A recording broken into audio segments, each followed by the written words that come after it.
এই যে এই রাংকারটা বলছি, আর ওটা তো কি স্যাম্পল নিয়ে এসছো? ঠিক আছে, শাড়িগুলো তো দেখবো, এইটা তো এটা ব্লাউজ পিসটা আমি দেখবো। এই ভিডিওতে যে ভদ্রমহিলাকে আপনারা দেখছেন ইনি হচ্ছেন আমার মা জননী, আমার মামুনি। এনার আবার স্টিচ গাঁথার কাপড় ছাড়া অন্য কোনো কাপড় ভালো লাগে না।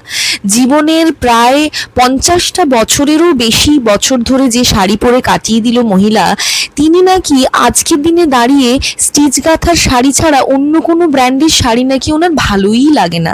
এটাকে অবসেশন বলুন, মেয়ের প্রতি ভালোবাসা বলুন, বা নিজের মেয়ে নিজের জোরে নিজের পায়ে দাঁড়িয়ে কিছু একটা করার চেষ্টা করছে সেটার প্রচার করা বলুন, যেটাই বলুন না কেন, এই মহিলাকে আপনি আজকের দিনে নড়াতেই পারবেন না বা কনভিন্স করাতেই পারবেন না যে স্টিচ গাঁথা বাদেও অনেক ব্র্যান্ড রয়েছে, অনেক শাড়ির ব্র্যান্ড রয়েছে যারা ভালো ভালো শাড়ি বিক্রি করে।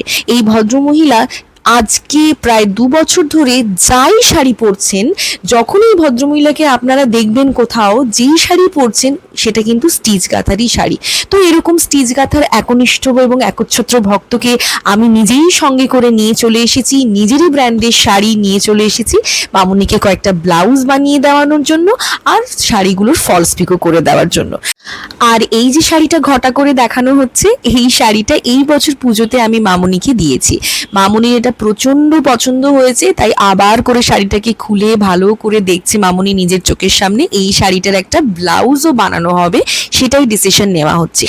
এবার তোমরা মনে করবে যে পুজো শেষ হয়ে গেছে, তারপরে আবার এই নতুন নতুন শাড়িগুলো নিয়ে এসে মামুনি কি করছে বা কেনই বা বানাতে দিচ্ছে।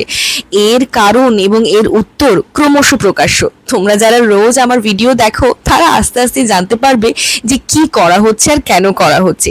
যাই হোক, সমস্ত শাড়ি ফলস পিকো করতে দিয়ে এলাম, সমস্ত শাড়ির ব্লাউজগুলো মামুনি সুন্দর করে পছন্দ করে এলো। এবার আমরা চলে এসেছি মামুনিকে নিয়ে মেট্রো প্লাজাতে। মেট্রো প্লাজাতে কেন এলাম? অবশ্যই শপিং করতে। মামুনির অনেক কিছু কেনাকাটার আছে, আর মামুনি হঠাৎ করে পুজোর পরে কেন শপিং করছে সেটাও কিন্তু আস্তে আস্তে তোমরা জানতে পারবে। এখানে দেখো আমরা চলে এসেছি ওপরে জুতোর কাছে। কিছু জুতো নেওয়ার ছিল, আর আমি আর মামুনি জুতো নিয়েছি তা নয়, বোনের জন্য, বাপির জন্য, এমনকি এবিও একটা জুতো নিয়ে নিয়েছে। আর এখানে এত সুন্দর সুন্দর ক্লাচার মামুনি দেখতে পেয়েছে যে আর ধরে রাখতে পারলো না নিজেকে। তো আমি আর এবি দুজনে মিলে কয়েকটা ক্লাচার পছন্দ করে দিলাম মামুনিকে, সেগুলোই পরিয়ে পরিয়ে দেখাচ্ছিলাম। তো কি কি কেনাকাটা হয়েছে